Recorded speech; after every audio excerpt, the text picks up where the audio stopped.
নমস্কার। এই ভিডিওতে আপনাদের সবাইকে স্বাগত।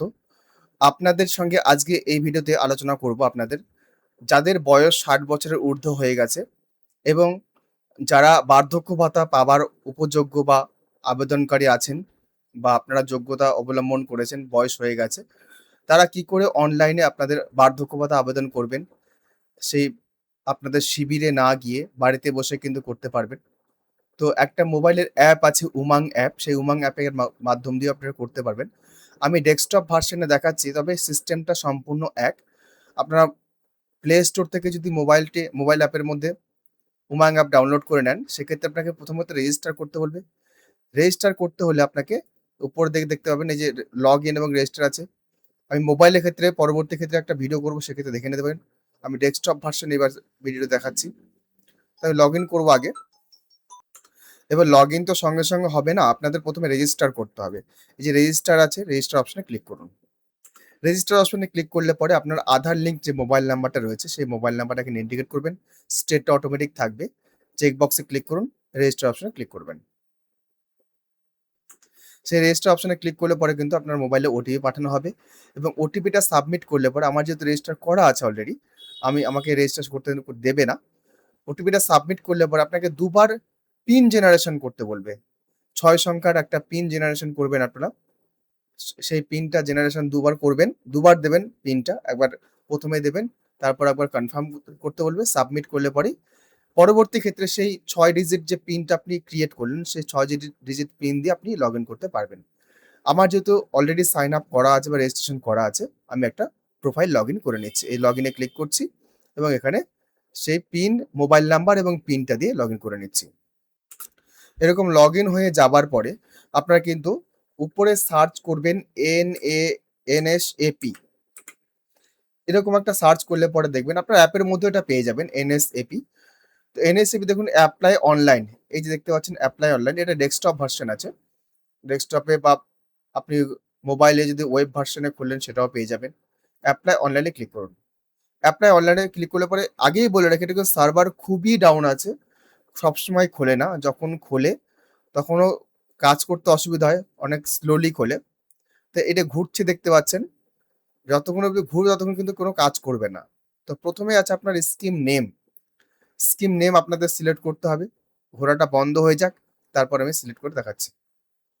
দেখুন সার্ভারটা আসলে পরে এখানে যেগুলো অপশন আছে, ১ম এরটা নয়, 2nd অপশন কিন্তু আপনাদের এটা। ১ম এরটা হচ্ছে প্রতিবন্ধী ভাতা, তারপরটা হচ্ছে NSAP, আপনার যে বার্ধক্য ভাতা সেটা কিন্তু এটা। আর তারপরটা হচ্ছে আপনার মানবিক ভাতা। তো এটা আপনার নয়, 2nd অপশনে ক্লিক করবেন। তারপর স্টেটটা চুজ করবেন। স্টেটটা চুজ করলে পরে আবার সেই রিফ্রেশ নেবে। রিফ্রেশ নিয়ে আপনার ডিস্ট্রিক্ট আসবে তখন। অনেক সমস্যা হচ্ছে, সার্ভার খুবই ডাউন, বারবার বলছি। আপনারা বারবার ট্রাই করবেন। মোবাইল দিয়ে করলে পরে অ্যাপের মধ্যে দিয়ে করলে তাড়াতাড়ি হবে আশা করছি। এরকম ঘুরতেই থাকবে। ঘুরতে পরের স্টেপটা আসবে। আপনারা তারপর ডিস্ট্রিক্টটা চুজ করে নেবেন এখানে। দেখুন এরকম অপশনটা আসবে। এটা সার্ভার ডাউনের জন্য হচ্ছে। এখানে ডিস্ট্রিক্ট চুজ করে নেবেন। ডিস্ট্রিক্ট চুজ করবেন। তারপর এরিয়া, আপনার মিউনিসিপ্যালিটি কি রুরাল আর আরবান যেকোনো একটা সিলেক্ট করতে বলবে। তারপর আপনার মিউনিসিপ্যালিটি যদি হয় মিউনিসিপ্যালিটি চলে আসবে, রুরাল হলে রুরাল এরিয়া চলে আসবে। তারপর গ্রাম পঞ্চায়েত যদি হয় গ্রাম পঞ্চায়েত আসবে। আর ওয়ার্ড হলে ওয়ার্ড নাম্বারগুলো শো করবে। তারপর এখানে আপনার ভিলেজের নাম, যদি আরবান এরিয়া হয় তাহলে কিন্তু ভিলেজের নাম আর হ্যাবিটেশন এটা আসবে না, রুরাল হলে আসবে। তারপর এখানে আপনার নিজের নাম, যার নামে অ্যাপ্লিকেশনটা হবে। তারপর হাজব্যান্ড নেম বা ফাদার নেম এখানে লিখুন। জেন্ডারটা সিলেক্ট করুন। ডেট অফ বার্থ উল্লেখ করুন। এই যে ক্যালেন্ডার চিহ্ন আছে, এখানে কিন্তু অলরেডি 65 উঠে থাকবে, আপনাদের সেটা চেঞ্জ করতে হবে। এজ অটোমেটিক চলে আসবে। কাস্ট যদি থাকে কাস্টটা উল্লেখ করুন।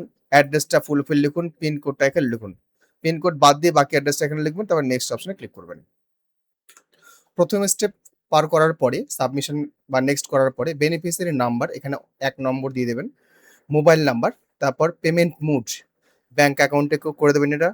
Post office account, post office, money order, cash, এগুলো অপশন আপনারা চুজ করবেন না, ব্যাংক অ্যাকাউন্ট করবেন। ব্যাংক অ্যাকাউন্ট করলে পরে কিন্তু ব্যাংকের সমস্ত তথ্য আপনার কাছে চাইবে।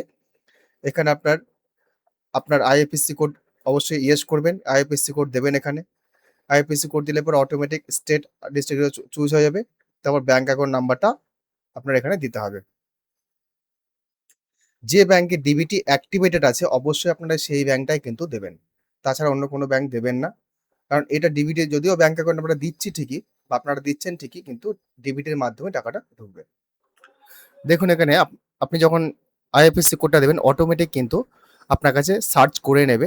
একটা পপআপ আসবে সেটা সিলেক্ট করে আপনি ওই ডিটেইলসটা সেভ করে নেবেন। সেভ করে নিলে তারপর এখানে ব্যাংক অ্যাকাউন্ট নাম্বার দিতে বলবে এবং নেক্সট অপশনে ক্লিক করবেন।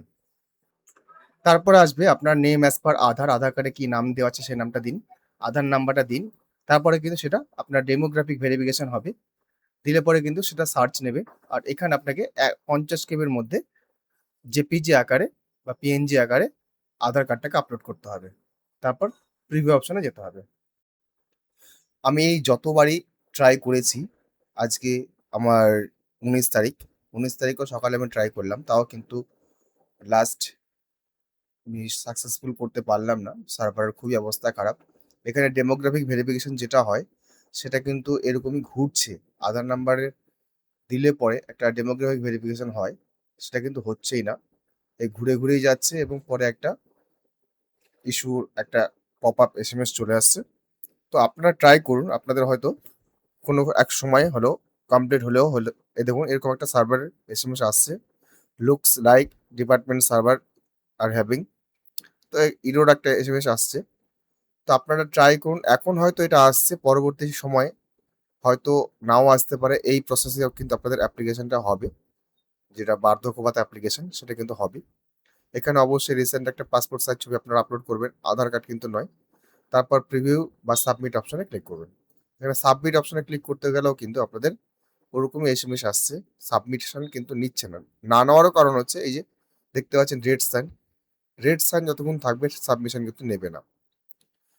তো যাই হোক এইভাবে আপনারা এপ্লাই করলে পরে এরপরে সেই অ্যাপ্লিকেশন চেক কি করে করবেন, আপনার কাছে সঙ্গে সঙ্গে কিন্তু একটা সাকসেসফুল রেফারেন্স নাম্বার দেবে।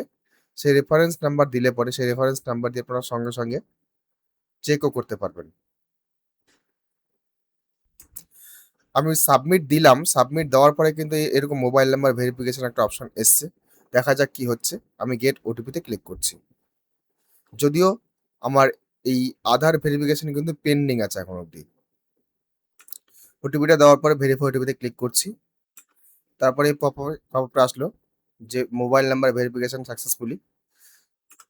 আপনারা যখন ছবিটা আপলোড করবেন, ছবিটা আপলোড করার পরে কিন্তু আপনারা দেখুন এরকম একটা সাইন আসবে, রাইট চিহ্ন। এটা 50 কেবির মধ্যে হবে, এর আগে যেটা বললাম। তো আমি সাকসেসফুল করতে পারলাম না মোবাইল নাম্বার ভেরিফিকেশন পরেও। এটা হচ্ছে প্রবলেম হচ্ছে, যার কারণে কিন্তু আপনার সাকসেসফুল বা সাবমিশন হচ্ছে না সার্ভারের কারণে। তো আপনারা ট্রাই করুন। এবার এই অ্যাপ্লিকেশন এই রেফারেন্স নাম্বার দিয়ে আপনি যখন রেফারেন্স নাম্বার পেয়ে যাবেন তখন কি করে সার্চ করবেন? আপনারা এক স্টেপ এই যে গো ব্যাকে এসে ভিউ বেনিফিশিয়ারি পেমেন্ট স্ট্যাটাস এখানে ক্লিক করবেন। অ্যাপ্লিকেশন নাম্বার যেটা পাবেন, অ্যাপ্লিকেশন নাম্বার এখানে সার্চ করবেন। এই জায়গাতে সার্চ করলে পরে কিন্তু এই সাবমিটের অপশন দেবে। সাবমিটের অপশন দিলে পরে কিন্তু সে স্ট্যাটাস আপনারা দেখতে পাবেন। আর এরপরে অ্যাপ্লিকেশন কিন্তু আপনাদের কোথাও জমা করার কোনো প্রয়োজন নেই। আপনার যে লোকাল বিডিও এবং লোকাল যে এসডি অফিস অথবা মিউনিসিপ্যালিটি অফিস সেখান থেকে কিন্তু সবকিছু হবে। আপনারা আবেদন করে নিশ্চিন্তে থাকুন এবং আপনাদের ভেরিফিকেশন কিন্তু আধার ভেরিফিকেশনের মাধ্যমে যেহেতু হলো, সাবমিশন হয়, তো সেহেতু আপনাদের নিশ্চিন্ত হয়ে থাকতে হবে এবং আপনাদের বাড়ি কিন্তু ভেরিফিকেশন হবে। কোথাও কোনো কিন্তু আপনাদের ডকুমেন্টস সাবমিশন করার প্রয়োজন নেই। আমি ভিডিও দীর্ঘায়িত করছি না। যদি ভিডিওটি ভালো লাগে অবশ্যই একটু লাইক করবেন, অন্যদের জন্য শেয়ার করবেন। চ্যানেলটা যদি প্রথমবার হন চ্যানেলটি সাবস্ক্রাইব করবেন। ধন্যবাদ।